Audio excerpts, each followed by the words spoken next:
caught in the web of the Spider-Woman in her velvet. Hello, all you theater lovers, both out and proud and on the DL, and welcome back to Broadway Breakdown, a podcast discussing the history and legacy of American theater's most exclusive address, Broadway.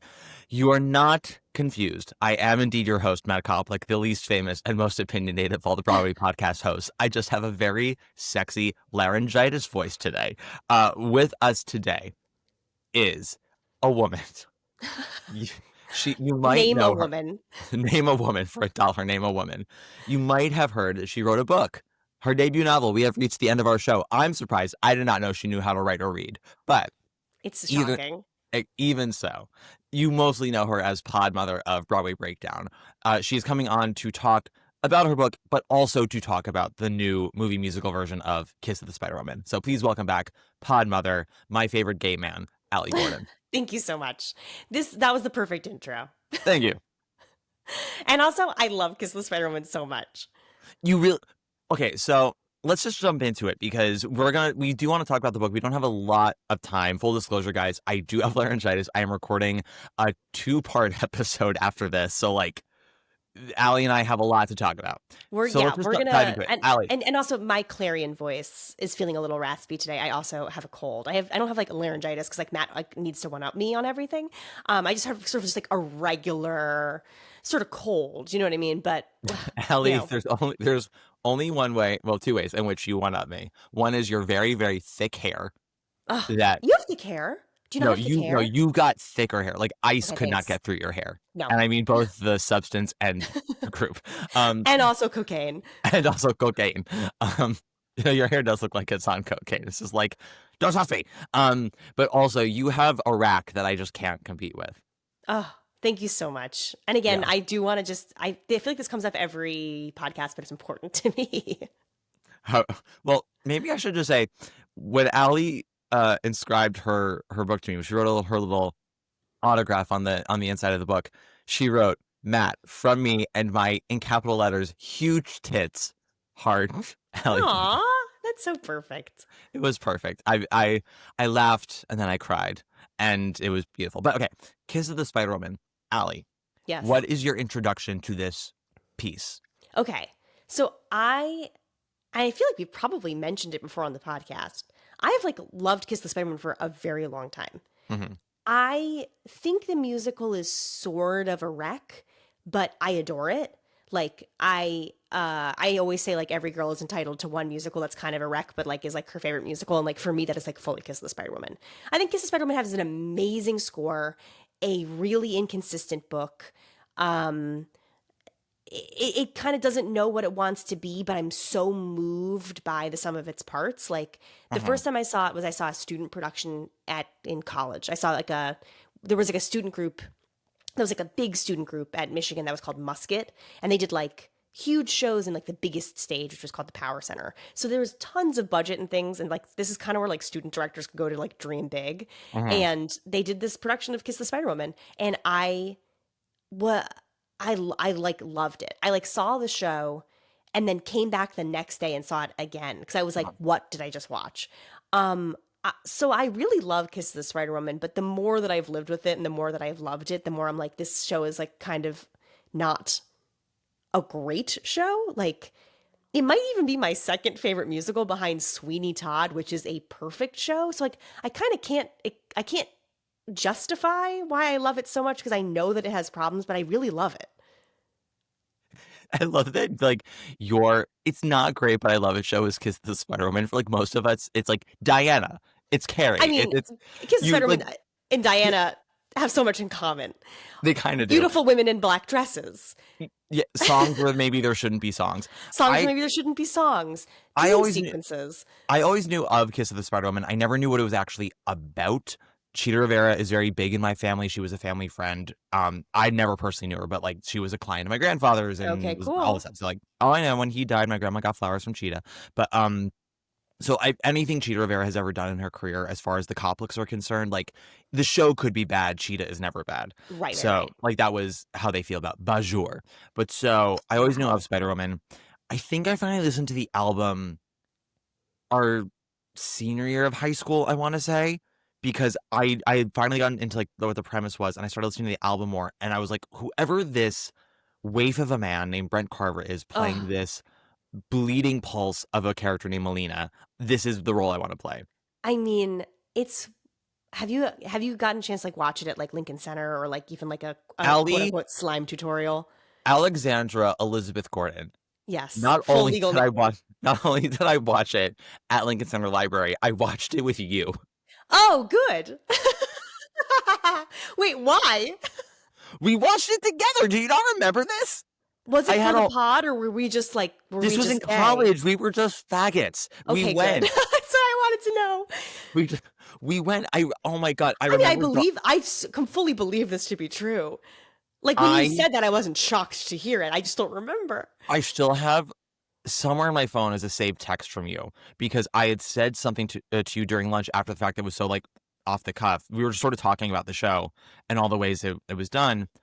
And you sent me a text later that day. I was like, why would you send this to me? And you said, you said this, which is which is foreshadowing for how listeners are on the podcast when they will write something on the Discord or they'll write it to me in a DM on Instagram. I'm like, why would you send me something so foul? And they're like, you said You this. said this. You said this on the Angels in America episode. I'm like, I did. That's so funny. But Wait, so, is it too foul to say on the podcast? No, it's just shallow. It's a 19-year-old shallow thing to say. Yeah. I was talking about Anthony Crivello, who wears a lot of tank tops in the show or no, wife beaters, whatever. And I had said to you at one point, like, due to the lighting and the camera angle, I was like, oh, for a minute I thought he had like a lot of back hair, and I realized it was just freckles, and I found him hot again. And you texted me that. I'm like, that's a really mean thing to say. And you're like, no, you said that. You said that. That's so funny. And also, I would never say that because I like when men are hairy. I like hairy men too. And listen, I was 19. I was very particular about where hair should be. I'm much less so now. Good As job. I've experienced more of the world, I like many different kinds of bodies. I won't say all bodies, but many more different kinds of bodies than when I was 19. I also had not been naked with a man yet at 19, so I was very judgmental of how other men looked. Yeah. And sounded. And sounded, yes. But so I was gonna bring that up about how you and I went to the library together to watch I it. probably But clearly begged it you. I was wasn't like, a I'm going. formative You memory have for to you. come with. I mean, I have a horrible memory. I'm learning. So sorry. Was this freshman year at Michigan that they did Spiderwoman? It was early, so it was no later than sophomore year. It was either freshman or sophomore year. Because it was either our Just like spring. that's the summer following that or something. Yeah, I think it was either the summer after freshman year, or it might have been. Well, Muskets in the spring. That's when they do the show. Yeah. Okay. Oh, Because yes, it because part of me was. is also like, could it have possibly been winter break of sophomore year? No, I So think it must have been the summer of sophomore year. That's my guess now. okay, that makes sense. I was in the city on an internship with MTI that summer, so I would have been around. But yes, that was my second viewing at Lincoln Center Library ever. First time Whoa. with you though, yes. But so I also watched the show with you, and I was like, huh, this show is weird. It is weird. I always find it effective, but it is weird. And you're right. I do think it has a lot of tonal inconsistencies. Yes. My hot take. So you have a hot take about the book by Terrence McNally. I'm gonna support it a little bit just because in a few weeks I'll be doing my review on Ragtime, and that is where I will be kind of undermining Terrence McNally's libretto. So I'll clarify. I don't want to like undermine. I just think that the show can't decide what it is tonally.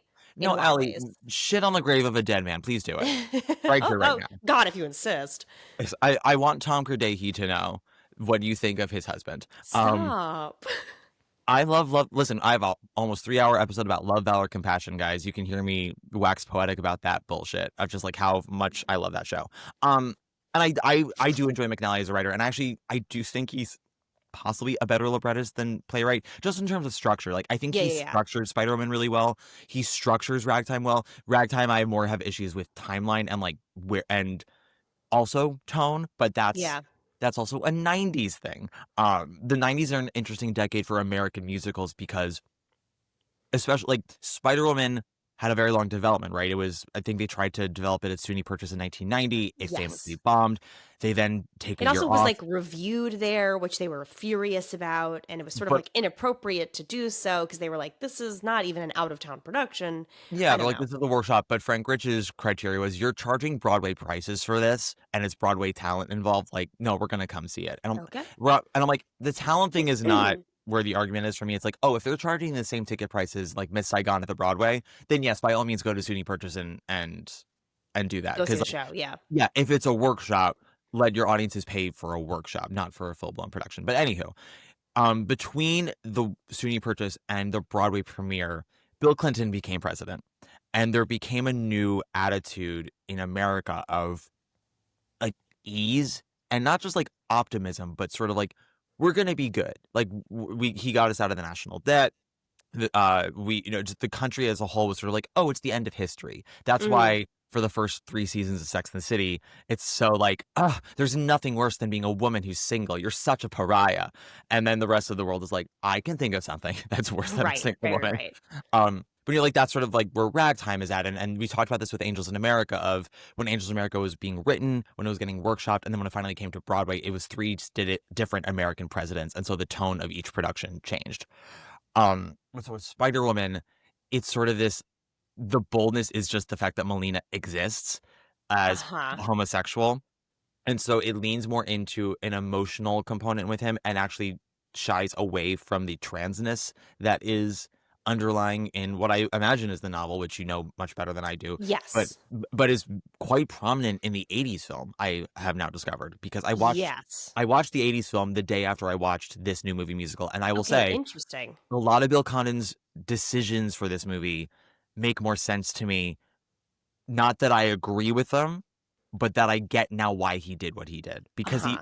my hot take is, Bill Condon did not adapt the stage musical Kisses of the Spider-Woman. Bill Condon made a remake of the 80s movie, and then where there were reenactments in the 80s movie is where he put in Spider-Woman songs. Interesting. Okay. So I haven't seen the 80s movie in a while because It's hot. I'm not crazy about it. Hmm. I think I don't, I'm not like, oh, it's horrible. I'm just like, it's just not something that like calls to me of being like, I really should rewatch it. I'm obsessed with it. It's not exciting. It's weirder. I think it actually might be weirder than the musical, because Well, the book is super, super, super weird. That's Mhm, what I want to like say for people. mhm. The book is really innovative and shocking and exciting. I have like, if you want a difficult read, you should read Kiss the Spider Woman. I'm not saying difficult because you're like, oh, the subject matter is so difficult. It is literally written in a way that I've maybe never seen books written like this before. I pulled out my copy because I want people to see. There are no quotation marks and there are no descriptors, right? So it's not like blah blah blah said, Mhm. or like blah blah blah paste to the other side of the room and da da da, or first person, I said, he said, whatever. Yeah. It's written like this, so you can see that there are markers for where new dialogue starts, but it Yes. never says who's talking first. And this will go on for pages and pages and pages. But then there are what are these called? Footnotes, my god, sorry. So like there's a page with a footnote, right? You can see where the footnote starts there. But Mhm. sometimes the footnotes will go on for their own sets of pages. And so you are reading the footnotes at the same time as the dialogue. And you're like, okay, I'm having a hard time keeping up. Especially So because the footnotes are all very clinical. It's so this all is like a how Jesse researcher Green coming from the wrote the outside. Mary Rogers biography, by the way. Is that This is true? the exact same way. It's That's so so many funny. footnotes that like take up half the page. I love that. But so the thing that's very interesting about the novel, besides being such an unusual way to write a novel, Yeah. is that the footnotes are extremely clinical. It's largely a person who we don't know who they are, as if they were a researcher from another time, talking about like psychology and homosexuality and the ways people act under duress and political science. And it's almost like a person from the outside trying to make sense of what's going on the inside. And then on the inside is this like unbelievably tender and intimate portrait of these two people who, what I realized as I was reading it is I used to get really frustrated forgetting who was talking or knowing who was talking. Because sometimes it's extremely easy where it's like,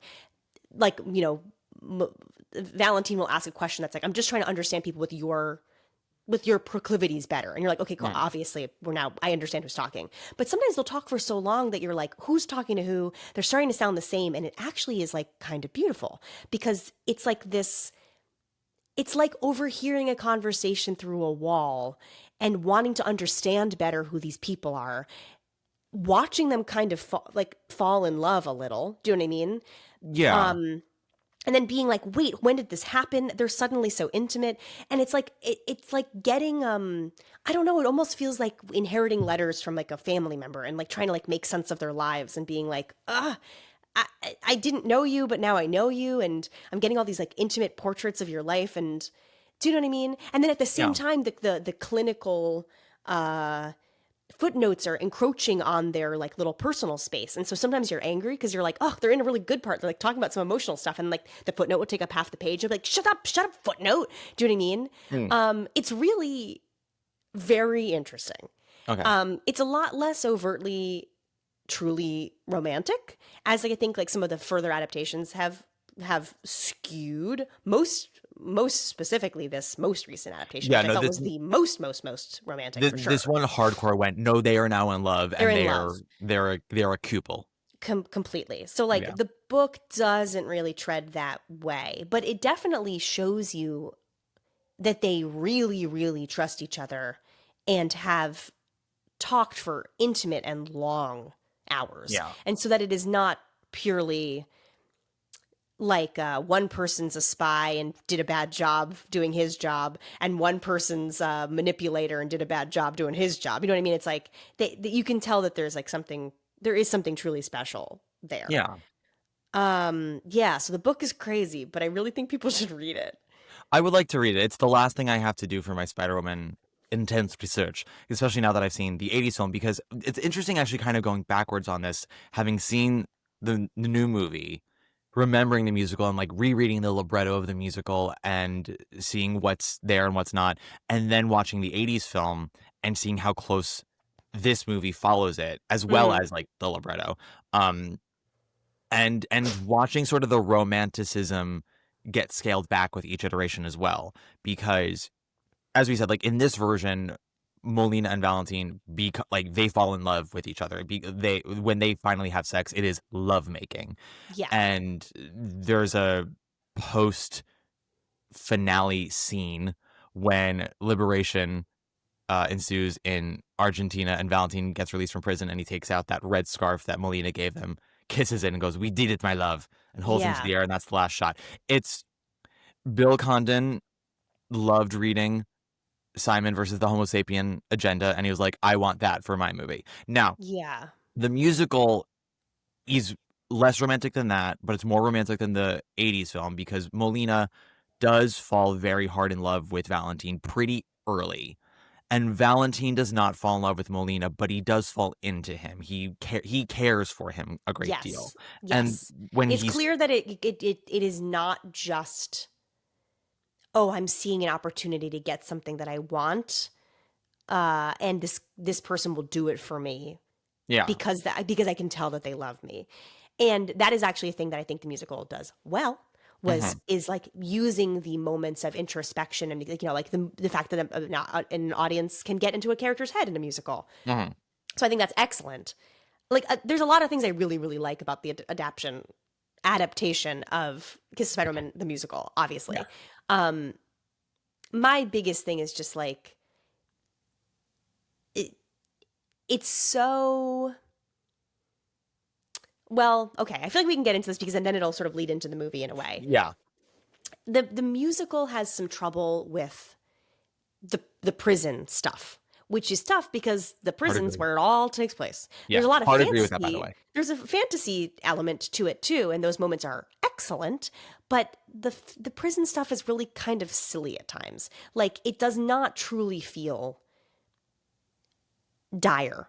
Hmm. There are a couple moments where I feel like it really succeeds. There's a moment in like one of the over the wall sequences where a guy's trying to escape and they shoot him and you're like, okay, damn, okay, stakes. There's also there's like one little mini scene where they're trying to like force some information out of Valentine, and so they put everybody into a tiny little cell all together, and like a guy Uh-huh. dies while they're in the cell. Again, pretty effective. You're like, oh damn, stakes. Basically, everything else feels a little silly. Um, it's not scary enough, and no offense to these guys who are probably better singers, dancers, and actors than I'll ever be, but like the guys who play the guards are like kind of doing like musical improv impressions of tough guys, and so like they'll come around to threaten them, and I'm like, I've never been threatened in less in my life. Oh, all And, the do you threats know what I with mean? Molina I find to be incredibly heavy-handed. And I felt that way in the movie too. Of just like when they're like, "What did you say, Molina?" I said I'm a pathetic little faggot. And like I know that's effective for some people. It's Sorry. always effective like the first time you see that in a play or movie, but Yes. after like the 40th, you're like, "This is the well we keep coming back to." And But the movie, at the very least, you get to see, like when they're like, okay, this guy was tortured to death, yeah. you get to see it. I'm sorry, that doesn't, you don't get to see a man die, but like they'll show you a guy who's clearly dead, and you're like, damn, that guy's dead. And like in the musical, it's so overblown. Do you know Well, what I they mean? do. Like I think there's a similar moment in the musical. It's harder to get realism on stage, and which I think actually is to the musical's benefit for the overall arc of the show, of the fantasy sequences, yeah, and a lot of the prison scenes. I hear what you mean. You're right. It never really feels dangerous in the musical, and I no. would argue I think that a lot of the weaker songs are the prison songs. I think a lot of Over the Wall is kind of melodramatic and silly. I draw the line. I think that Ugh, song should be hate. cut from like that is some of the worst Fred Ebb lyrics of all time. Well, and also another thing that I want to say is a credit to this movie is that they get the character of Valentine a lot more right, a lot more closer to the book. Where, Sure. like, if you've only seen the musical, you are introduced to him as, like, Mr. Machismo, a Yeah. real tough guy, quite mean to Melina at first, kind of for no reason. Hmm. Like you know that Melina's sort of like a lot and is like a big personality, and that like for a person who's been thrown into jail and is stressed, like maybe that's not the person you want to be in jail with. But like he really comes across as quite an asshole in the musical, and I He's think that very that was angry. their. Yeah. He's angry. He's dismissive. He's like, don't come to my side of the room like a teenager. Do you know what I mean? It's like Yeah. all that stuff is kind of like silly. And so I was pleased that in this adaptation, they went for more of the route of just like, he's a revolutionary, he's a serious guy, his life has been very difficult. He doesn't understand the sort of frivolity of like what escapism even means. There's been no such thing as escapism in his life. So when he hears about a person being like, well, I like to turn off my brain and go someplace to dream, it's like, that's insane. It might even be pathetic, like what you can't deal with reality. Do you know what I mean? Yeah. And so like there's still a conflict there, but it's to me a lot more believable than this guy who's like, I'm Mr. Tough Guy. Do you know what I mean? Yeah. I think what the reason for that there could be a lot of reasons for it. I think the making him so machismo would make a lot of Broadway audiences a little more comfortable with the dynamic of those two when they do eventually have sex.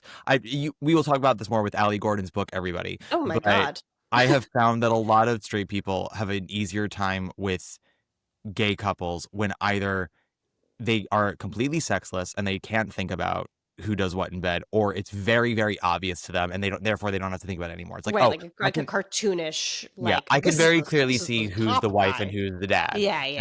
And so with Valentine and Melina, like that is kind of that trope of Melina is so obviously effeminate and Valentine is so obviously masculine. And when they do have sex, like Valentine isn't gay. He's doing this for a reason, and we know Right. what position he's gonna be. It's also, I think, because it is a musical and because those prison scenes have to be sung, characters have to be pushed a little further into a mode where singing will make sense. Like the Valentine that Raul Julia plays in the 80s film is not a Valentine who sings because he's No. so dropped in and calm. And I And and I like his performance, and I gotta say, I really liked Diego Luna, Diego Luna. My God, his the name Yeah, fucking we escaped can me. start talking about the actual movie itself now, as we've kind of done all this preamble. I Going into it, what I had heard was that Tonatiuh, who Yeah. plays Molina, was like the breakout star of the movie. That I had heard split opinions on JLo, either like it's the best she's ever been or she's fine. And Yeah. then Diego Luna was sort of like he would either get mentioned or he wouldn't get mentioned at all. I didn't hear shit about him before the movie, and so I kind of wasn't expecting much. Then I was like, damn. Yeah, I will I think say he's a great actor. I think he was a great dancer. Oh my I God. I will put it this way. Nobody for the first 40 minutes of the movie impressed me. After the Yeah, first those first 30 to 40 minutes were tough. Yeah, and not just Sorry. I'm not even talking about like musical numbers, like the prison scenes for me. I was like I don't like the acting in this. No. The directing was terrible. It felt claustrophobic. Nothing happened. Yeah. It was Well, there was a really rough start to the movie, and it got much better. But it like that's a tough start to that movie. yeah, and it's hard to start a movie musical poorly. But I will talk about that a little bit more in a second. But like with Diego and Tonatiuh, they for me improved immensely. I would say kind of post Where You Are, I found their scenes in particular to really take off after that. Not in a sense where I went, oh my God, Oscars, Oscars, Oscars. But I was like, oh, I'm enjoying your performances now. And I enjoyed their performances until the end. I have something I need to say. This movie was written and directed by Bill Condon. I don't know where people got it in their heads that Bill Condon is the godfather of the movie musical. Uh-huh. I know it started with Chicago, and I will have an episode about the Chicago movie coming up soon. I mean, it has to. That must be where the opinion That's started. where it started. It's But an Chicago unbelievably really successful was it movie. more of a blank check for Rob Marshall than it was for Condon, I would say. Sure. And I mean, hot take, full disclosure, I know I'm sort of showing my hand now before that episode comes out. I think Chicago remains the best movie musical of this century, and Oh yes, and I'm one of in the top agreement. and one of the top 5 adaptations of a stage musical of all time. I will get more into the details of that in that episode, but and the truth is we don't have a lot of great movie musicals, especially now. We have some that are fine, some that are quite good, but a lot that are actually quite bumpy that have a stronger fan following than I think they deserve. One of which is Dreamgirls, which I talked about that in the Jason VC episode, but like I think that is where people started to go, oh, he wrote Chicago and he made Dreamgirls. This man should do all the movie musicals. And I'm like, Dreamgirls isn't that good. Dreamgirls is extraordinarily bumpy. And something that Dreamgirls does that should have given me hesitation for Spiderwoman is that Bill Condon is actually deathly afraid of just a genuine musical on screen. Uh-huh. It has to have like a point of view, a thing. It has to be like as close to realism as possible, I guess. And Uh-huh. Chicago, it makes sense because the majority of those songs are commenting on the action. They're not seamlessly integrated. So having everything take place in Roxy's mind makes sense. And that was a Rob Marshall decision. That wasn't a Bill Condon decision.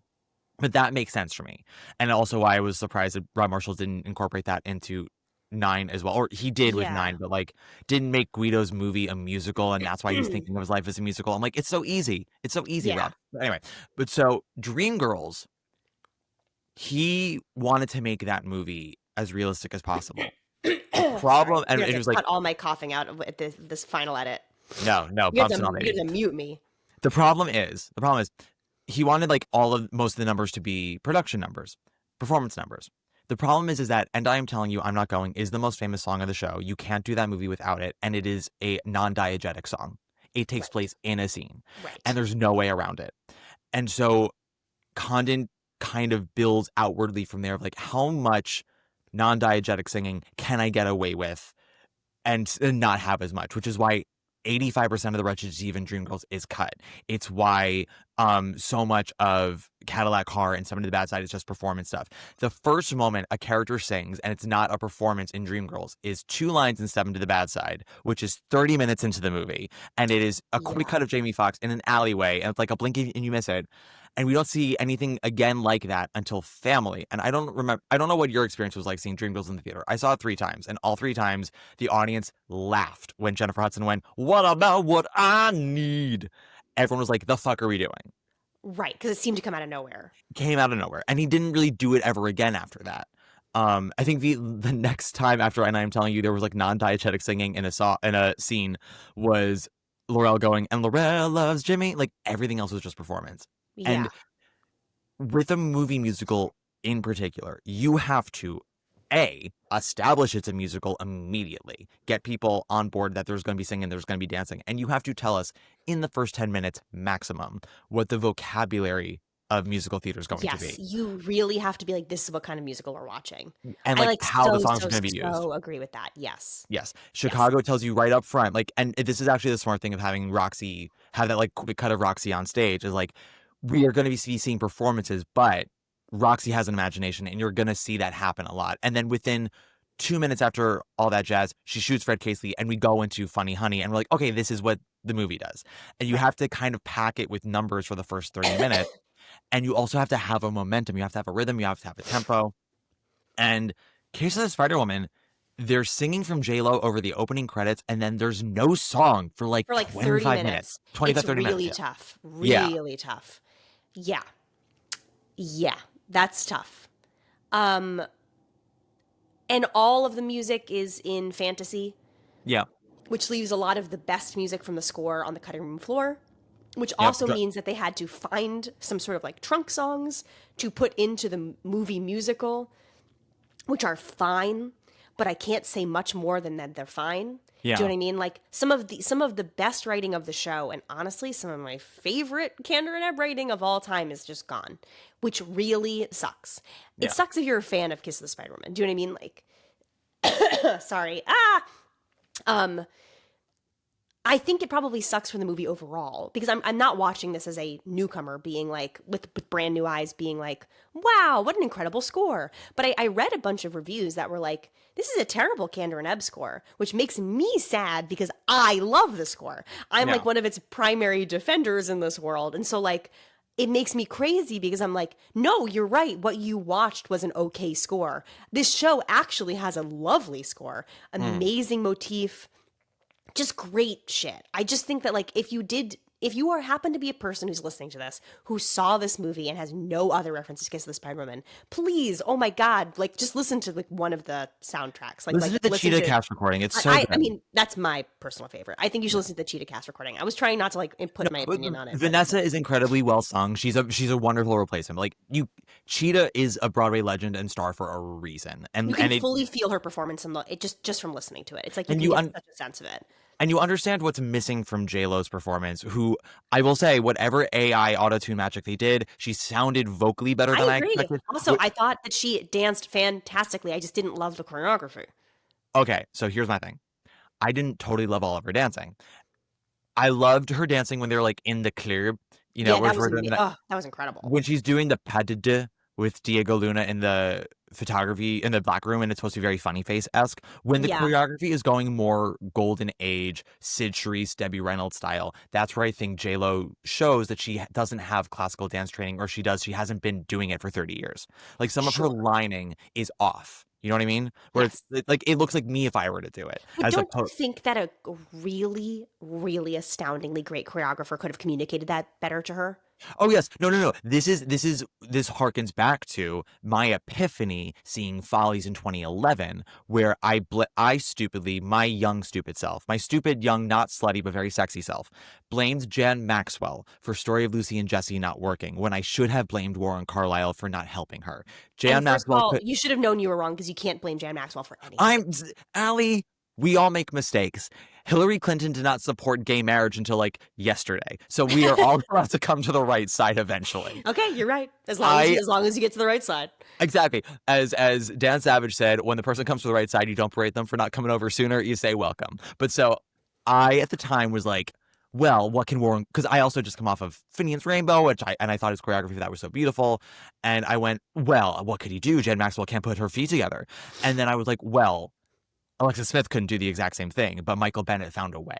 Totally. And when you have a star and the number's about the star, fucking figure it out. You work for the fucking star. Exactly. And so, like, with J-Lo, she cannot do Sid Charisse dancing. Unfortunately, the movie that she's in is in that era, but it's like, you know what? Fucking figure it out. Do something else instead. I will also say, with J-Lo, but what I mean about, like, how J-Lo sounded... She sounds fine, and she doesn't sound super auto-tuned. So, like, that's what's really impressive. She doesn't eat the lyrics in the way that Chita does. I really agree with that. Yes. Yes.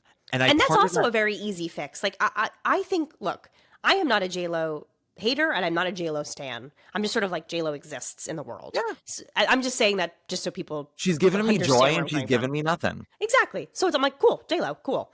I think if anything though, she is a person who can take fucking direction. Do you know what I Yeah. mean? Like if there's anything that I believe to be true about J-Lo, it is that she wants the project to be good.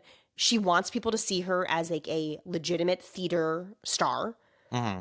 And I think that if somebody had been like, well, here's the vision. This is what I want you to sound like. Can you eat the lyrics more? I want to be able to see your performance just from listening to the soundtrack of this movie. I think she would have been like, got it. Do you know what I Yeah. mean? Like, Well, and this is where I think Bill Condon failed her, not just as a director but as a writer, because I didn't understand watching the movie why he made this decision that all the numbers are from one one La Luna movie. movie. You want to know why? Because that's what it is in the 80s movie. It's all one movie. Well, I think it's one movie at the very beginning, and then after that, in the opening scene, and then Molina finishes telling that story, and then the rest of the movie is all one giant movie. Uh-huh. The thing about it being one giant movie is in the 80s film, and I know it's in the book as well, Valentin clocking that Aurora is in, or whatever her name is in the 80s film, because her name changes in every iteration of Yeah. Spider-Woman. But I'm going to call her Aurora from now on. I don't know La Luna. I never heard of La Luna. I don't give a fuck about La Luna. Her name is Aurora. Aurora Spider-Woman. Her name is Aurora Spider-Woman. Her name is Aurora Spider-Woman. We And brought she her has up a again. YouTube channel. She's the YouTube channel. But Aurora in the 80s film and one of her movies in the book, Valentin clocks, as Melina's talking about it, that she's in a Nazi propaganda film. Yes. Melina's like, I just remember the beautiful gowns. Yes. And These like Valentin's gowns, beautiful gowns. Yeah. And also that it's romantic. Yes. And it's glamorous and it's the kind of escape that he loves and many of us love. Yes. I think this is like a huge thing that's like missing. Yes. From In this, the yes. musical, they make the choice that Molina is talking about multiple Aurora movies. This Which I allows like Pandora. personally. Hmm? Which I like personally, I'm just going to say. No, same. And this is where this failed JLo, and I also think failed the movie, because it would have provided JLo opportunities to play different, bold, bonkers scenarios. And wigs, beautiful wigs. Beautiful wigs. Because the part of like the I would have running loved joke, to see her in like 6 different wigs. Oh my God, I would like movie and more just from the wigs. the running joke sort of Aurora in the musical is like she's doing all these different films and she's not necessarily versatile, but it doesn't matter. It's like always, it's like a Joan Crawford thing where it's like she's always gonna die for love. She's always gonna be beautiful. She's always gonna be a little like sexy. The one time she does something different is the movie Kiss of the Spider-Woman, which Molina doesn't like, because while she's glamorous and beautiful, she's dangerous and she's scary. Yes. But so like Gimme Love and Where You Are and Her Name is Aurora, like all are different movies she's in. And we don't need to be so in the weeds of what the plot is. It's like Molina can give us the byline and we get in there and the joke is like the ridiculousness of it. I don't care. It also has the benefit of not just the ridiculousness, but what you learn about Molina from the parts of the movie that he likes. So, okay, the musical does away with the like realizing it's a Nazi propaganda film, which I think is fine because I think that would have been too complicated and too. It also doesn't go anywhere. It's like for a musical. Like, it works in the book, but it doesn't work. Well, it's like it's a detail adding to the things that Molina chooses to ignore, but like as a plot point, it goes nowhere. Correct, but it's a beautiful little like character portrait of just being like, well, I saw a thing on TV once and it was gorgeous, so that's what's important to me. Especially like post 1980, that kind of thing would be like a major plot point of like, so this whole time she's doing Nazi propaganda. It basically ends up in the musical becoming a Russian Revolution story. But so here's what I think is so wonderful about the choosing to make it different movies is that you learn a little something about Molina from all of them, but in response you learn a little bit about like Valentin because of like his response to the things as well. And so it actually works as this like lovely little kaleidoscope that you can like put the movie through and watch the reactions to it. So for example, the one that like it becomes this like very overblown Russian Revolution movie. It's like, you know, she dies for love. She's going to marry the count, but no, she's not. She's going to marry the revolutionary. Oh my God, she dies. And like Molina loves it because it's like, oh my God, a woman dying for love. What could be cuntier than that? You know what I mean? Whereas like Valentin listens to it and is like, you don't understand what's going on in our country around us right now. Because if that's what you can take from that movie, this bloodless revolution where it's all about love and it's all about the individual, and like you don't even see the proletariat around them.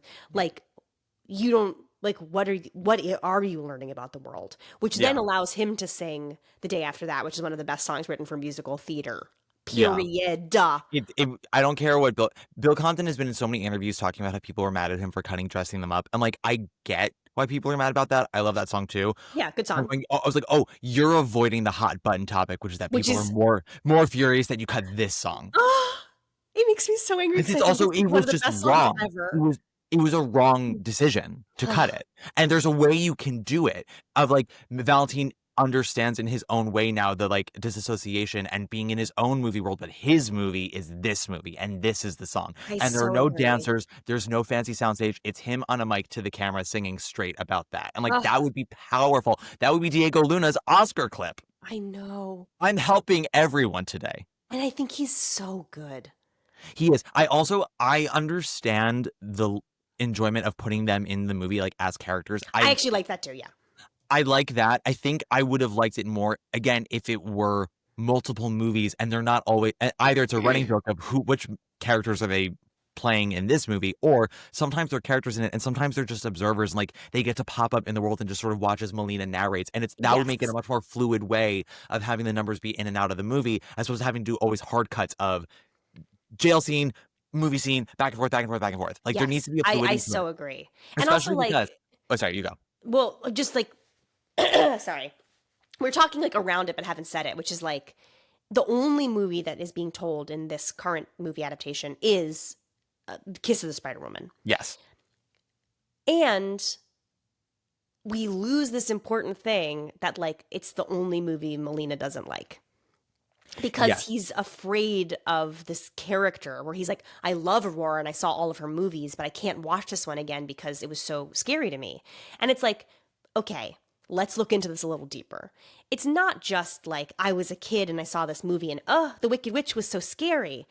She represents in that movie that when you give in to your desires and love, people die, which becomes this huge fucking theme of the musical, which I think is fantastic because it is ultimately what happens in the musical, which is that they both try to resist each other and in becoming intimate with each other, doom each other.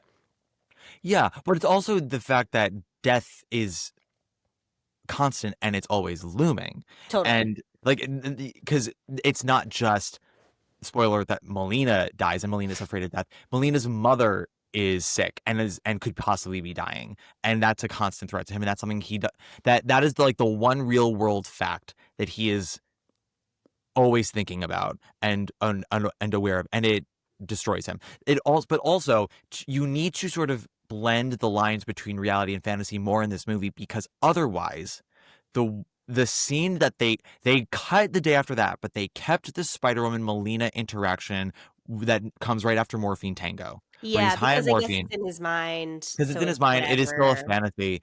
But we have never established that this kind of shit can happen before. We are over an hour into the movie. Yeah. Condon doesn't even alter the lighting of the scene. He doesn't do like, girl, watch the original Nightmare on Elm Street and watch how Wes Craven makes Tina's house look perfectly normal and then become like scary as shit once she's in the nightmare with nothing but lighting. Yeah, just make it clear that we're in a haze here. But he doesn't do that. And he's a smart dude who loves movie musicals, so I don't know why he didn't do this. But the problem with making it all one giant movie, it robs J-Lo of the chance to like show different facets of campy fabulousness. Yeah, and even different kinds of dance and stuff too. It also robs Condon of being able to include more songs because he's so in the weeds of what is the plot of this movie that Aurora La Luna is doing and how can we make it fit. Spoiler alert, the movie is Lady in the Dark in Argentina. That's what the plot is. Right. Whereas like the Kiss of the Spider-Woman movie is like kind of in the novel, one of the stories that Molina tells from the movie is Cat People, which is like a real movie, which also has a very similar thing, which is like this woman becomes a panther when she wants to have sex with men. And so it's like, it's about like fear of sexuality and fear of desire and want and lust. And that sort of is what becomes Kiss of the Spider-Woman in the adaptations and the movies. Yeah, but it's like becomes this giant lore of instead of like dooming yourself or others, sacrificing your love for like the greater good, because it You becomes mean in this for current movie? in this current movie, yes. Yes, which I thought was not like bad, but like just sort of It was just unnecessary. so convoluted. Yeah, And Graziella Danielle plays like the fortune teller who tells J-Lo the whole like fierce. myth of it all. It's supposed to be Chita Rivera. But my theater laughed at because she gives this 10-page monologue of like who the Spider-Woman is and all these things like and the lore. And this is like meant to be in the third act of this La Luna movie, by the way. Right. And And it's like J-Lo suddenly we're says, finding all of this out in the third act of this movie. yes. And La Luna goes, it all makes sense now. And everyone erupted in laughter. And I'm sure like there was meant to be like a little bit of cheekiness to it. Yeah, But totally. the way that the movie is scoring that moment and like where it's intercutting into the Molina Valentin scene, I don't think Condon meant for it to be a total That laugh out loud funny? moment. Yeah, I exactly. think A it meant for it little to be, funny, like, but not a lot funny. I think it meant to be like a little bit of a chuckle of like, oh, the melodrama of it all. Like we were all laughing because it was the most convoluted monologue someone could say. It came so late in the game and it didn't explain anything. She goes, oh, this explains everything. Why we had to leave the village. Why I cannot love. And I'm like, no one cares. We don't care. Yes. Stop it. Just stop it. And I was also mad. I loved the design they did for Gimme Love. I did not like the choreography, but I wish it could have still been Aurora in a birdcage dancing like a go-go girl at a That is fierce. Although I mean like I loved the desire to shoot it like and stage it like and costume it like a classic movie musical because she's like in this like chartreuse dress that feels extremely Sid Charisse in Singing in the Rain. The whole scene looks like one of the moments in the Singing in the Rain ballet. Yeah, like the Broadway when he's in the club melody with her. Yeah. things. Yes, and so it's like it's lovely because I like see the love, and as a theater and movie musical lover, I feel it. But Yeah. I think unfortunately, what happens is I appreciate the initial image. I go, oh, that's fun. The red background, the green dress. How Singing in the Rain. Love that. But then I have that thought once for 30 seconds, and then there's five more minutes of storytelling that like there's not like a lot of storytelling going on. Do you know what I mean? Exactly. It also doesn't help that I think the musical numbers are shot terribly. For all of this shit, I'm gonna say their names now because I'm gonna be ripping them a little bit of a new asshole on the Chicago episode for all the shit that Blank Check gives Rob Marshall for how he like shot and edited Chicago.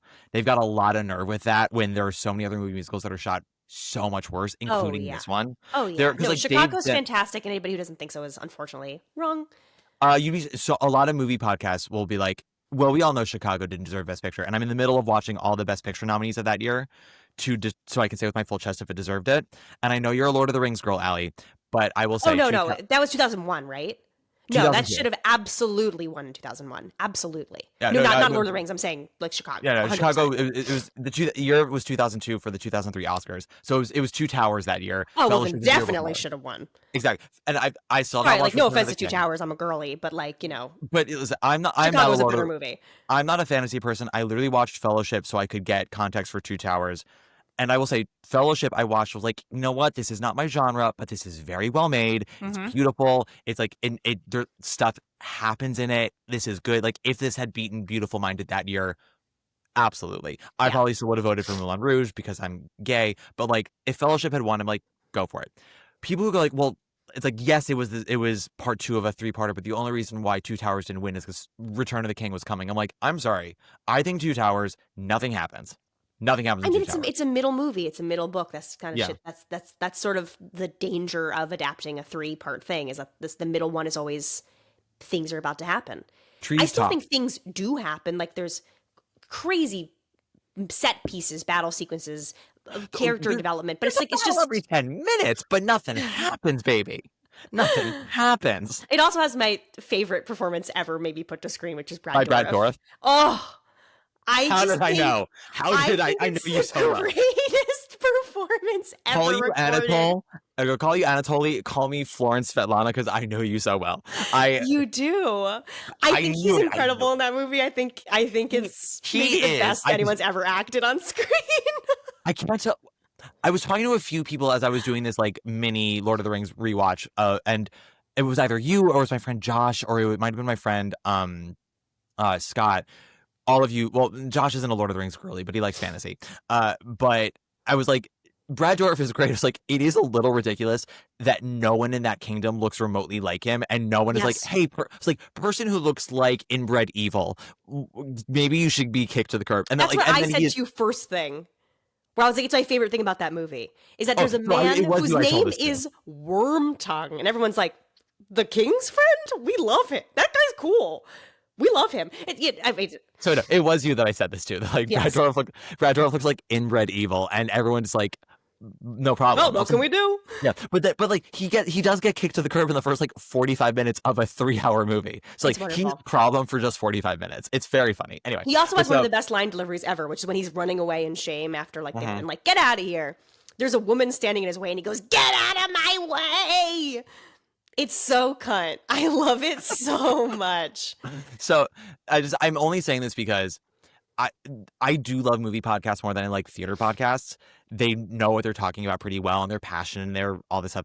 When it comes to listening to movie people talk about movie musicals, because they do like them, but when I hear the ones that they go to bat for, I'm like, oh, and then I'm like, oh, and you're giving Chicago a gentleman's B? Like, oh, you think In the Heights should have been Oscar nominated with that messy ass screenplay, but Chicago, that's tight as I was when I was 19. 19 and hairless. 19 and hairless, and a little repulsed by Anthony Crivello until I wasn't, and now I'm just like, come to daddy. I'm like, how I sit there listening to these people sometimes. I'm like, you indoor boys, yes you are nice boys, but you are boys.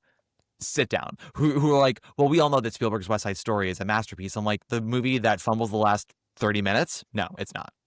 Whoa. I do it's think got it's a beauty. masterpiece. We'll talk about that some other time. You think it's a masterpiece? I think it's incredible.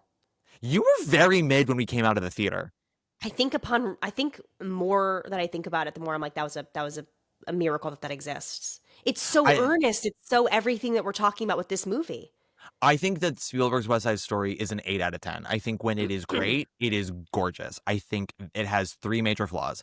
One, while I actually understand Ansel Elgort's casting, and I don't think he's bad, he is by far the weakest link in the movie, like by a wide margin. My second thing is, I do think that they fumble the last 30 minutes. I think that I think that the ending kind of blows. And that is where it has to pack a punch. Like, that is what lost Rachel Zegler her nomination for the Oscar, was that Spielberg made her rush that monologue, which Kushner had already chopped in half. And which is ironic, because my third complaint is that Kushner, I think, overwrites in that movie. There is way too much dialogue. That I agree with. And, it takes a lot for me to comfort Tony Yeah, no, Kushner. we love our Cushy Kush, but I'm just saying, like, that's also a movie where Kushner and Spielberg went, for the children of today, let's write this movie and have the kids like explain why they're making their decisions. I was like, no, this is a story. This is Romeo and Juliet. These are teenagers who are young, horny, hot, and angry. They're not thinking rationally. Stop giving Maria lines to rationalize why she's gonna fuck Tony 5 seconds after finding out her brother's dead. No, that's true. That's true. Like it's everyone's going through trauma. Everyone's going through anger. So that's that. But so as we wait, come back to Spiderwoman. Yeah, as we wait, I'm come going to back ask a Spiderwoman. question before Spiderwoman. Fine, Because yeah. I feel like we have to wrap this up at some point, right? Yeah, so we got to get into your book. Wait, I feel like I have to be done by like 10:15? Yeah, about that time. Okay, great. But we'll probably end it a little sooner than that. Yeah. Okay. But Say what you're going to say. No, what's your question? No, that wasn't my question. Was that. No, my question. So I was just going to say with as we talk about like this movie alongside Chicago, one of my biggest issues with this movie is like a lot of stuff that happens is stuff where I'm like, that's an on paper decision that I totally get. Casting J-Lo for me is like, that's a great on paper decision. But when the execution for me doesn't work, that's when I start picking it apart. I'm like, well, now I see all the flaws. Yeah. And for some people, they're like, well, it worked for me. So like I watch and that's, when I debate people about Les Mis, I'm like, all of your complaints about it are totally valid. I don't know what to tell you. It just works for me in a way that like other musicals have the same exact flaws as Les Mis. And I'm like, no, to death, all of you. And whereas Les Mis doesn't work for me. There we go. And you've been in it though. And and famously I have been in it. I mean, as have I, but I did not get to play your part. But you'd be a really good Eponine.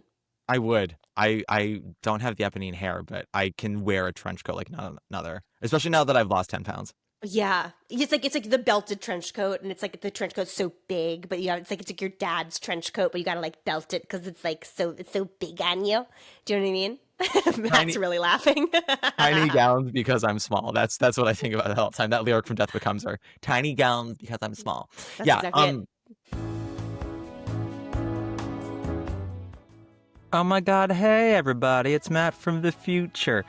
I'm just dropping in to do a quick little correction here. As I was editing this episode, I realized that my mouth was too slow for my brain, and I did not properly communicate that when I was talking about Les Mis, I was talking about the stage show, not the movie. I've spoken about this a bit on the podcast about how I feel about Les Mis as a stage show, that I think that it's more about the whole than it is about necessarily all the little intricacies, because you can find a lot of flaws in it, but overall the impact of it for me is so great, and that's sort of where I was coming from. But I realized while listening to it that it sounded like I was praising the film, and that I felt that the film had similar flaws to other movies, but that I gave the film a pass, whereas I didn't give other movies a pass. And that is also what Allie Gordon thought I was referring to. So when I texted her, I was like, oh, this is what I think it's implied that I'm promoting. And Allie's like, yeah, I thought you were talking about the movie. Allie Gordon likes the stage show Les Mis. She does not like the movie. I also do not like the movie. To give it props, I do think Anne Hathaway is the best thing in it, and her Oscar win is deserved. There are some numbers that I think work well that I didn't think were going to work well, like at the end of the day. Other numbers that I thought were totally going to slap, like Lovely Ladies, blow.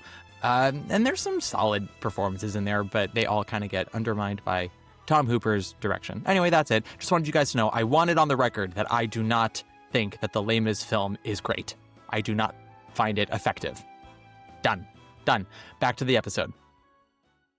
Giant trench coats because I'm small.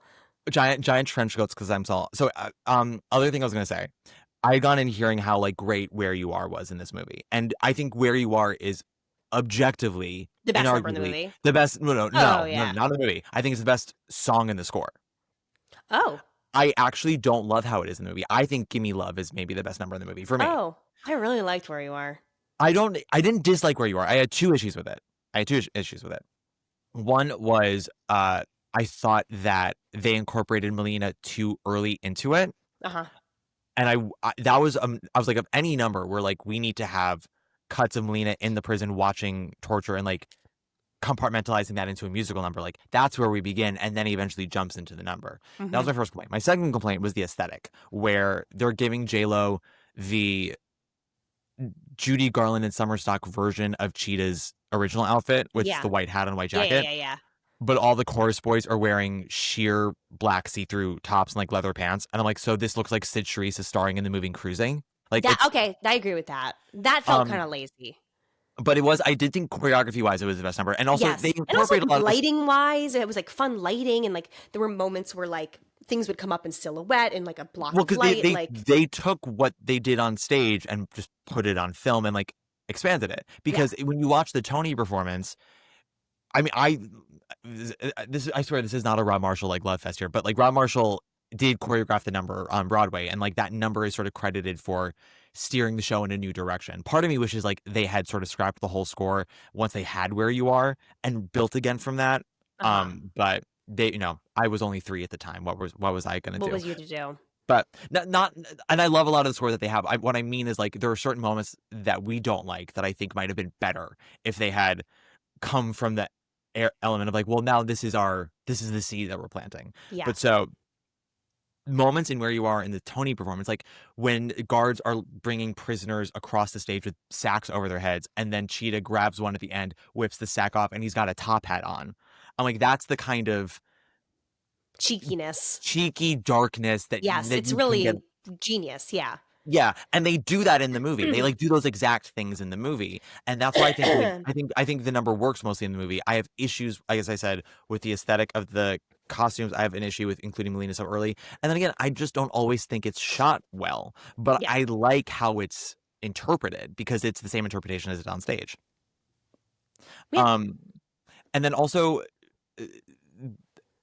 there was a lot of talk about sort of like the transness of Molina in this version, which I get, but I actually find that it's less so than the 80s version. Like Molina is much more overt about how much he doesn't want to be a man. Yeah. Or how much they don't want to be a man in the 80s version, more so than in this version, whereas this version is more sort of like I identify with women. I love women. If I could, I would be a woman, and like sort of leaves it at that. And I think part of it Yes. is in this day and age, Condon didn't want to make Molina such a tragic figure, which I understand.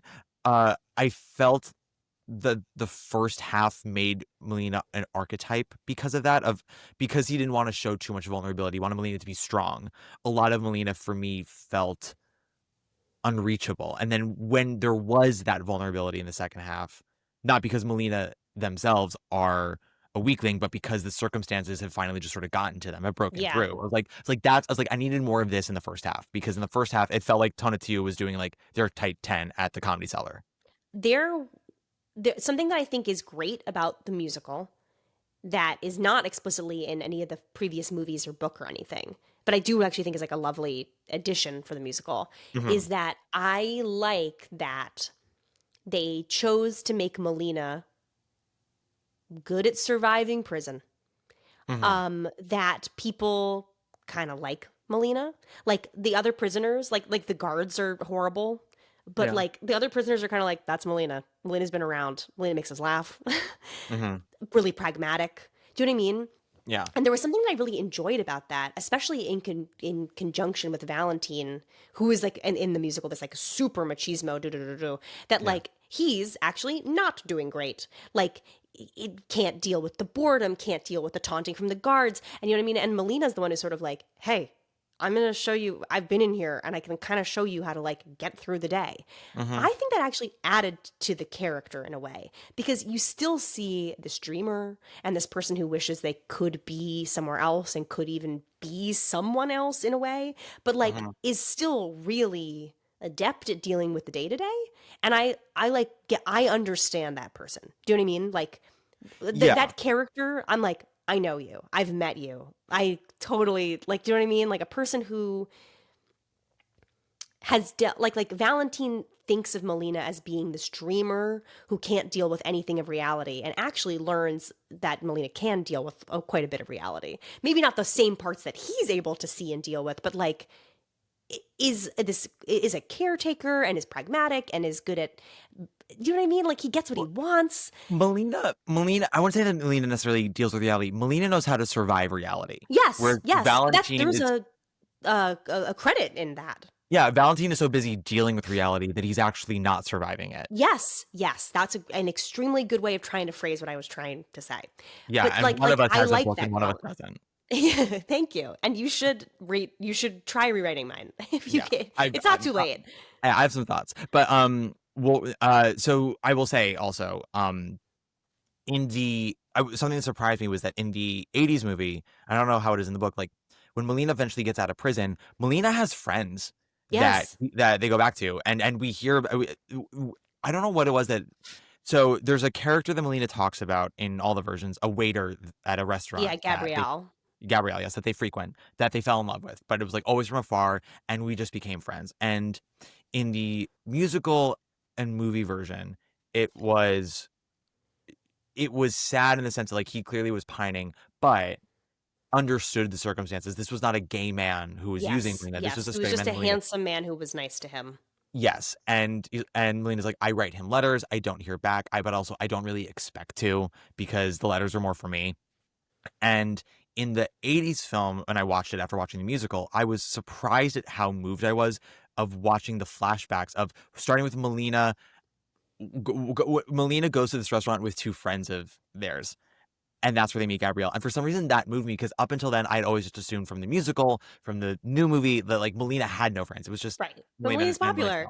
Yeah. Oh, yeah. And so like it gave me like a warmth to see Melina with people. And then when Melina gets out of prison, goes to a drag show that their friend hosts, and everyone's like, welcome Melina back from prison, everybody. And I was like, that's really lovely. Yeah. Because it shows that Melina was a person outside of prison and was not somebody to be pitied. And maybe Valentin, with their stigma on what it is to be a man, what it is to be a survivor, sees how Melina survives and pities that until he realizes there's merit in it. But in trade, gives Melina a bit more of a backbone, because it's eventually Valentin stops being like, you have to wake up to the world and blah blah blah, and starts just saying to Melina, stop making a joke of yourself. Yes. You're good people. You're a person. You're a person. You're not just you're good people. You're a person. Yes. You're smart. You're strong. you're Compassionate, yeah, smart, all the worldly. Yes, all those creative, things. insightful, and don't take yourself for granted.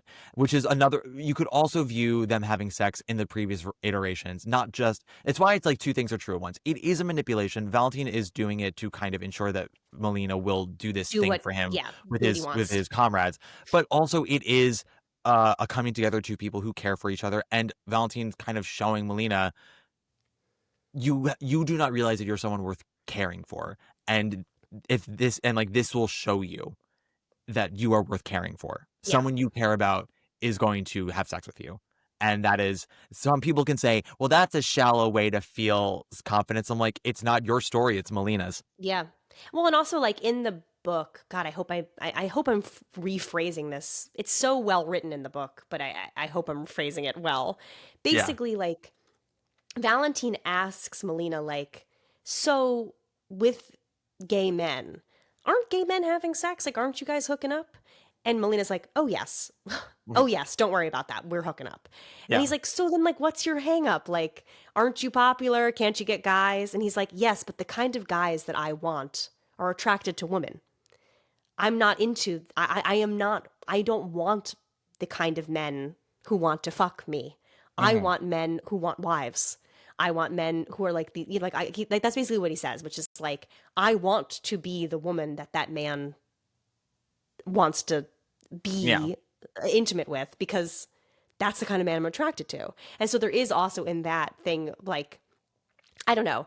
It's like it's both nice because it's like sort of like an affirmation of like, well, here's the man that is into women. Here's the man who would wants a wife and grandchildren, and he wants you. Do you know Yeah. what I mean? But it's also that thing of like, I don't know, Valentin's also like, well, gender's a construct, who gives a shit? I read Marx, like whatever. You know what I mean? He's like, men and women should be equal.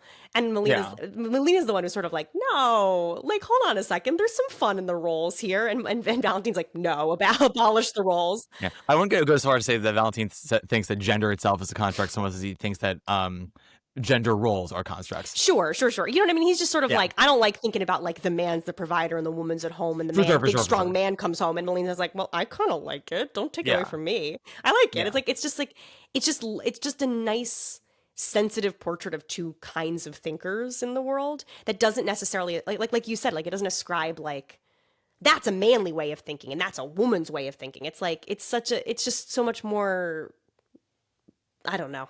Well, but It's well written. it shows you sort of how both of them are fluid and strict in their thinkings in different ways of Yes. life. Yes. Yes. I like that it um uh Sorry. I think that it's fascinating to sort of flip the script that Molina, the queer character who has dealt with more oppression and conforming than Valentin has had to have as a very masculine presenting person, being like, no, I think that there should be gender roles. I Yeah, think because it's being part of like, the fantasy. Like yeah. in the fantasy of like what would it be like to be a woman I and mean, to live this life? It's like that's what the fantasy is. that's the simplistic nature of these movie musicals. Of like, it's Right. so easy. She's a glamorous, beautiful woman who runs a magazine, And there's and a a big man strong comes guy along who who makes her loves feel her. good. Yeah, Yes. it's all good.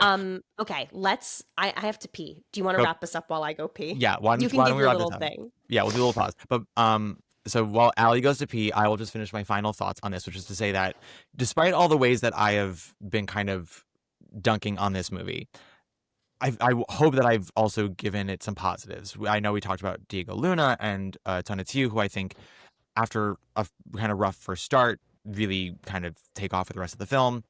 I do think Gimme Love is a solid number. I don't dislike Where You Are. I think I was maybe just a little underwhelmed because I'd heard such great things about it going in, and I think it's perfectly fine. It's my favorite song in the show in general. For me, this movie is, this is going to sound harsh, but I think this movie is kind of just nothing. This movie musical. It's not compelling enough as a drama to stand up to the 80s film, which I understand Allie's issues with it. I think that maybe it's because I'm new to it. I think the 80s film is effective. It's a little long. It can get a little tedious towards the end, and it gets a little odd. But that's sort of Spiderwoman in general, that it's an odd story. But I think that the 80s film with William Hurt and Raul Julia is a very compelling drama in and of itself. I think the stage musical is a odd, messy, but overall very effective musical. And I think that the current movie musical just does not know how to do either. It wants so hard to be an Oscar-worthy drama, but has these songs that are the reason to do it and to have J-Lo in it, and thus things just don't clash. What I was saying, Allie, before you left, was like my take on this movie is like I don't think it is. So I read somewhere someone on Talking Broadway was like, I think this is the best musical since Cabaret. To which I say, oh, so you think it's better than Little Shop of Horrors? You sir can sit down. And then some people saying, oh, I think this is just terrible. And I go, it's neither. For me, this movie is just sort of nothing. I don't think it's terrible. I don't think it's earth shattering. I think it's nothing. I think if you like musicals, it's worth seeing. Do you know what I mean? Like, sure. I mean, if you're a person who's like, I go see Broadway musicals, I like musicals. Like, I don't see any reason why you wouldn't go see the movie and make your own opinion. Do you know what I mean? Like, I'm not like, oh, it's horrible, don't see it. Like, I'm more of a. I actually think it's more worth seeing movies like this to see why. For me, like why all the ways I think this movie doesn't work is important more so than it's the other ways that the movie does work, because you always learn from the quote unquote mistakes. Yeah. And I think that there are a lot of major mistakes that Condon makes in this movie. I think not having a genuine number early is wrong. I think not having quite a few numbers back to back is wrong. I think making all of La Luna's songs in one movie is the incorrect choice. And as I said, I get now why he did it, because that was the choice in the 80s film. I mean, so many things that are in that film are in the movie, like the Molina telling the warden, I'm going to need all these foods to make Valentin think that my mother visited me. Then the hard cut to him unbagging taking it out of the bag. That's straight out of the 85 movie. Just things like that. Like even ending with Valentin alone is similar to the 80s film. It's a different ending alone. And I would argue that while the ending is weird in the 80s, it does sort of thematically tie into now Valentin knows how to escape, and Valentin enjoys the joys of disassociation. Whereas this movie, because Condon wants to give queer love joy, even if it's like tragic, he's like, well, now Valentin is fully in love with Molina and it's a gay romance. And it works for some people, doesn't work for me, especially that final scene. I'm sorry, I rolled my eyes harder than I was when I realized Anthony Crivello didn't have hair on his back. 19 and hairless. That's the name of your book.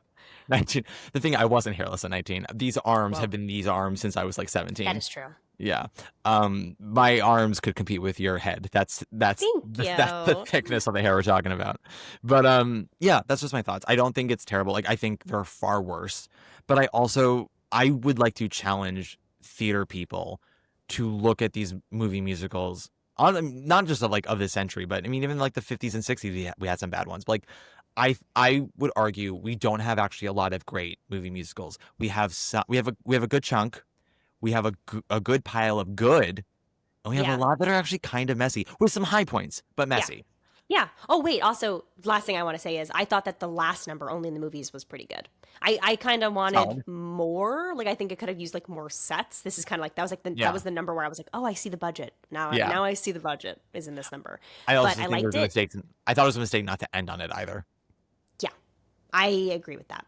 Yeah. But I liked it. And I think it was two of the best moments of performance from both of those actors in the whole thing. And it always moved me. I didn't love the movie. I didn't hate the movie, but I wasn't like, but like I still cried at that number because I love Kiss of the Spiderwoman, and that number just works for me. I like it better in stage because they kind of do all that jazz ripoff where there's like people in the audience. There's like audience on stage. Yeah. In the seats. Molina's mother is escorting everyone to their movie seats. Yes, and it's like the warden is there and Valentin is there, and it's like all these people from his life are there, and it's very All That Jazz. And I think because All That Jazz is also one of my favorite movies, I think I'm just like, that's what I like, and I like it and everything. So I sort of missed that a little bit. It was down to you and one other person to cover All That Jazz on this podcast, and I think we're going with the other person just because. That's fine. Look, I can't do every single piece of media I love because my fear is that the more that I come on here and talk about things that I love, the more it will reveal what an idiot I am. Do you know what I mean? No, because I think my taste is good. Do you know what I mean? I'm like, the things I like, I can fucking stand behind being great. Kiss of Spiderwoman, I know it's a mess, but I fucking love it. Angels in America. Do you know what I mean? It's like I can stand behind my taste. But then I get on here and I'm like, so anyway, something that's fun about it is that it's really good. Yeah. But also, I just think I want listeners to know you're not a total Pollyanna. Like, you're a bitch, and when you don't like something, you're so you and I are very similar in that when we don't like something. I mean, listen, there's a difference to how I talk on the podcast versus how I talk in life. True. When you and I are sitting down and just chatting and no one's around, no bars held, Right, whatever right. no holds barred. What is it? No holds barred? Is No that the term? holds barred. Yeah. Yeah, it's that. And on the podcast, I try to be more mindful, because it's public, but also just because if it's going to be on the record, I want it to be a conversation. I don't want it to be like, Matt and Cam, like, says this, everybody bow down, fuck that. And also, But- like, if you're gonna if you're going to engage in negativity, it's not particularly fun to hear somebody be like, "Well, I didn't like it," and then to be like, "Okay, why?" And just be like, "Well, I didn't." It's like, well, then, okay, well, fuck you then. Yeah. If you can really genuinely, I've heard many people say that they hate things I like, but they explain their reasoning behind it in a way that I might not agree with. But I'm like, what am I going to do? Argue with your reasoning? Your reasoning's solid. I totally understand why your taste or whatever has taken you to this opinion. I think your opinion is not my opinion. I might even go ahead and think your opinion is wrong, but at least you have an opinion and you've like gotten there. Like, you haven't just like in a knee-jerk reaction way been like, well, I don't like that, and that's all I'm going to think about that. Yeah. So I'll always respect that. And make it about the material that's there. Don't project onto it what a narrative tells you online. Like, don't go, well, because it says this about this. I'm like, you don't know that's what it says. Right. Totally. Actually watch it, actually experience it. You might be surprised at some of the nuance. So that's our take on Kiss of the Spiderwoman. And it's good that we close things out with this gay story, because we have another gay story. Hey, how about that? Allie Gordon wrote a book, everybody. This whole review has actually been propaganda to get you all to go out and buy. We have reached the end of our show. The debut novel of Alexandra Elizabeth Gordon. Elizabeth's not actually your middle name, is it? No, I sort of gave myself that name because I don't really have a middle name. It's too long of a story. I can't say everything legal about me just in case some freak is out there. Some Brad I'm sitting Dourif. right here. Some Brad Dourif is out there. But yeah. So anyway, but my novel is under my working name, which is Allie Gordon, ALI. So I just finished this 2 days ago. That's crazy. How fun. I'm glad that you read it slowly. I actually find that to be quite... I like that, personally. Yeah. I think when people rush to finish a book, it's usually because it's not great. It's either incredible and it's like can't put down like Hunger Games, like, oh my God, what's going to happen next? Or people are like, well, I have to get to my reading goal, so I might as well just finish this one. Yeah. So like when people text me and are like, hey, sorry it took me a while to get through this, but like I finally finished your book yesterday. I'm like, thank you. Thank you for living with it for like multiple days of your life. You know what I mean? I find that quite moving. I know it. I know what you mean all the time, always. You don't have to keep asking me. You make more sense to me than algebra. So wow. Why don't you explain to our listeners what this little piece of paper is about? Okay. So my novel, We Have Reached the End of Our Show, started for me with an idea, which was like a question, which was like, what if you already knew you were dying at the end of the world? That just seemed like an interesting narrative to me, which was like, well, how would that make you act? How would that make you feel? If you found out you were going to have to say goodbye to all your friends and family and then suddenly you weren't going to have to because you were all going to die at the same time, how would that affect the last couple days of your life? Like, that was sort of the big question for me. So essentially it is a road trip in the last 25 days of Earth. And the protagonist, who is a 30-year-old and was a dancer before his cancer diagnosis, has gotten some not so good news recently and knows that he's going to die like within the year. And suddenly there's an asteroid coming and Earth is going to be hit and there's nothing really to do about it. And suddenly everybody's got 25 days to live. So he, with his boyfriend and his young cousin, drive to Sacramento to take her home to say goodbye to her parents because there's no other way to get around because like nobody's like flying airplanes or anything. It's the end of the world. So like I always say that it's like genre fiction wearing like sunglasses in disguise because it's really just like literary fiction. It is really truly just a family drama. It is very much about these three people and how this bad news affects their lives and how they flint against each other and some of their family their histories coming together, needing to be for each other, be there for each other in the last 25 days of Earth. You know, and like the genre stuff is sort of like my like gotcha. I'm like, woo, it's about the end of the world. Fucking got you. Now that you're here, it's actually going to be like a very sincere meditation on like grief and loss of potential and the different ways people are able to deal with bad news at at this age, like something that I discovered is that like people in their 20s to 30s have very different concepts of death, grief, and how to deal with like life-changing news. And so that was like a big part of my inspiration also behind writing this, which was like to write about that in an extremely unjudgmental way, of not being like there's one right way to do it and this is the right way and everyone else is wrong if you can't deal with it in this way. It's because like these three people really wildly vary in their response to finding out time is limited. Yeah, that's basically it. I wanted to be able to write a sensitive portrait of that question. And do you think you did that? I have no fucking clue. Do you really think you did that, Allie I Gordon? have no fucking clue. That's the truth. Is I'm like, I hope so. I really, you know. Well, the other characters' names are Josie and Lizzie. Put some respect on their names. Sorry, put some respect on their names. Yes. Josie, who's a former Mennonite, right? Yeah. And Lizzie, who is a former actress because no one's acting anymore in the last 25 Yeah, days. exactly. Well, I would say she's an actress up until the fucking end, and that's something I fucking love about her. She has a very interesting development for me in the book of how she starts, and you meet Lizzie and you're like, oh, I know this girl. Anyone who's ever either lived in New York or like been friends with actors knows someone like Lizzie. Absolutely. And that was also like a huge part for me, which was like, I love actors. Mm-hmm. And I also know everything that's bad about actors. Yeah. So I was like, I really would like to write a character that is a pretty accurate portrayal of like a woman in her mid-20s who came to New York with lots of money and like kind of has like a lot of like opportunities at her fingertips. And it's like, you know, the beauty of the actor and how actors can be great friends and partners, but how also they can be absolute nightmares. So my hope is that people will read it and be like, I know Lizzie. I fucking know that person. I don't want to give too much away. I will say something about Lizzie. This actually ties into Spiderwoman a little bit.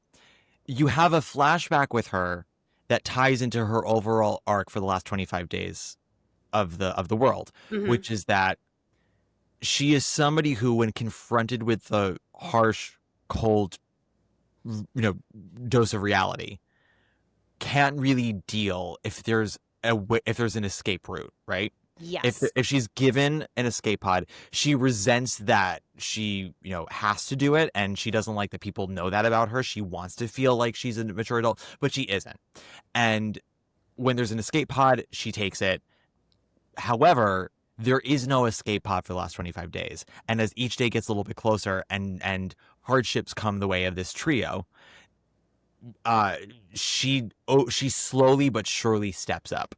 Yes, and she gets better at dealing. She does not become Lara Croft Tomb Raider by the end. Like, she doesn't become like, I am woman, hear me roar. She still has her traits, because like no one ever really does a 180, but especially not in 25 days. No. But she learns how to be a pillar for somebody else, a caretaker for somebody else, while still having her own stuff. But I really enjoyed that about her. Good. I'm so glad. Yeah. I know she's like she is sort of like the difficult character in this novel, and I knew that would be true as I was writing it. I was like, people are going to have some strong reactions to this character, especially if you are a person who's like been a caretaker or been through really tough times. People like Lizzie make you fucking crazy. Yeah. So it was really my intention to be like, can I make people really change their minds about this person? Can I make them understand her? They don't have to act like her. They don't have to go like, oh, well, that's the right way to act then. I get it. I get it. But can I get somebody who's like a Josie to understand the way somebody like Lizzie thinks or behaves or fears? Do you know what I mean? Yeah. I think the thing about Josie is such a wet blanket when we meet him. He is I've been calling him a humorless scold. Yeah. That's what he is at his worst. At his best, he's many other wonderful qualities. Well, at his worst, he's a humorless scold. And it's why it's good to have those flashbacks. But we learned that there's a reason why Josie is the way he is and why he acts certain ways to different people. Like, there's a reason why he acts this way to Lizzie and why he never really gives her the benefit of the doubt. Yeah. And until she eventually pulls through. And she shows moments where she really like earns her keep among the three of them. I would argue, for me, the one who frustrated me as a person the most was Gabe, just because Gabe is as the glue between these two polar opposites. Like, they both love him. He loves both of them. They don't love each other. And so Yes. he's Switzerland. And so he's always trying to find peace with everyone all the time, always. Yes. And that frustrated me, not because of anything you wrote. You did a very good job with him, but you actually were so accurate about him because I know Gabe's. Oh, I yes, I know Gabe's too. who like Yeah. will say and do anything to make sure there is always peace. And Well, and also it's because his time is limited. Do you know what I yeah, mean? So it's like he wants to enjoy himself. I'm not entirely sure that that is who he would be without knowing that he was sick and that Yeah, he was gonna die, and having known this for a while. I it's do possible. think that at least my opinion is that like he is I think he's been on his own for a while. It's clear that he did not have a good relationship with his parents. So I Yeah. think he's massively self-reliant and self-sufficient, but he's also extremely good-looking. So I think a lot of things can come to him. Do you know what I mean? I'm serious. You're laughing. I But know. it's true. Like I think that he knows kind of how to be impassive and let things sort of come his way. Whereas like there are other people in the world who have to like fucking like work, grind, make a version of themselves to exist in the world. I think one of the only things he's ever had to not do is like make a version of himself to exist in the world. He's very comfortable just being himself. But Yeah. sometimes people like that who are just like, what? Like that's me and that's the world and people like me, and or if they don't, fuck them. Like that can be a very admirable quality, and like I think people like that are so attractive. Like we are attracted to those people in the world who like know who they are and aren't afraid of who they are and are sort of like fuck you if you don't like me. But another sort of funny quality of those people is that they're like, well, I don't want to fucking fight about it. I'm just like don't come to me with the drama. Do you know what I Yeah. mean? But he does have breaking points. There is a moment where he does snap with Josie when they're in Vegas, and we realize that he does feel these things. It's just like he has to be pushed to such an extreme. Yes, And completely. that was the moment that I realized, and I was glad I was reading slowly, and I texted you about that moment. I won't say what the moment is, but when I finished the book, I texted Allie, and I apologized for being such a slow reader, and she said what she said about slow readers, and I was like, well, if I had sped through it, I wouldn't have noticed this. And Allie said, you are the only person to say anything to me about that. No, So no, because well, no one in the world would fucking. No one in the world is reading my book and being like, "I need to text you about the sexual relationships with these characters." But of course, as a person I who was trying to wrote be them, vague. Can we not have the whatever. listeners know that that's all I think about is just Well, cock? I respected it. I genuinely mean that. I mean, first of all, I laughed because I was like, I'm so glad that of all the people in the world who noticed, it's you. It's But it's me. also one of those things that I was like, you really do have to think about it. Like, if you're writing characters and you're living with them for like 4 years worth of edits and things, like, you do have to know a lot about them. There are things that I know about these characters that no one will ever know because they're just like in Word documents for myself to help me understand the characters better. Do you know what I mean? Like, Yeah. I know things about these characters no one ever needs to know. Who gives a shit if they do or don't? But I know. And I thought that, like, honestly, the sexual relationship between these two characters would matter because, like, they're in a long term relationship. They're not a fling. They've been together for, like, nearly 6 years. Yeah. So, like, it is a part of your fucking life. So, anyway. It is a very big part of your life, yeah. And as we learned with Spider-Woman, it's there you can put too much importance on sex and you can put too little importance on sex. Right. It is a manifestation of care as well as of passion and desire. Right. And when you have someone who you care about, desire, are passionate about, what better way other than, I guess sending them flowers on Valentine's Day, what better way to show them you care than be like, hey, you wanna not make a baby today, but do the way Right. you could. Exactly. But it's also like, a big part of their lives in the recent past has been dealing with bad news and sickness and weakness and chemo treatments. And it's like, how can you make sex coexist with those things? And like, those Yeah. are, like, I do think those are interesting questions.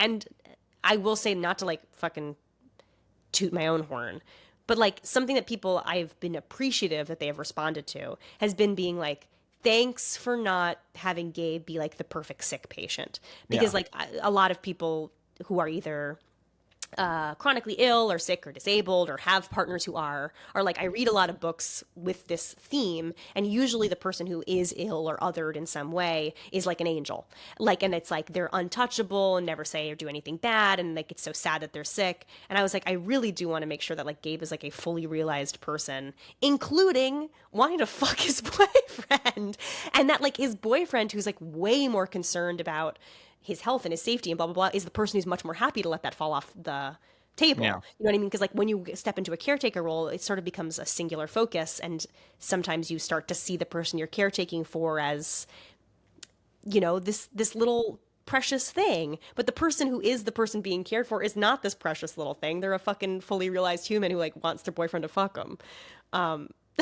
So I don't know. I was trying to be coy, and Allie just left it all on the table. I think that's where we should leave this with. We have reached the end of our show by Miss Allie Gordon. The best case I can claim for someone's thesaurus, if ever there was one. I don't have a wait. Actually, that's true. I do have a thesaurus. Everyone has a thesaurus. I was making a joke. I will say, as I was reading it, I went, I did not know Allie knew this many words. I know a lot of words, unfortunately. It's very beautifully written. It definitely made me go, oh, I need to bone up on my vocabulary. Wow. Because it is very well written. It's a lovely book. If you guys are a fan of Podmother, you'll be a fan of this. Wow. It is a wonderful read. I highly recommend it. Allie, where can people order it if they want to order it? You can kind of get it anywhere. That's the truth. Okay. Great. You can get it on Amazon. You can get it on Barnes & Noble. There's a really great website that's called bookshop.org that supports like independent bookstores.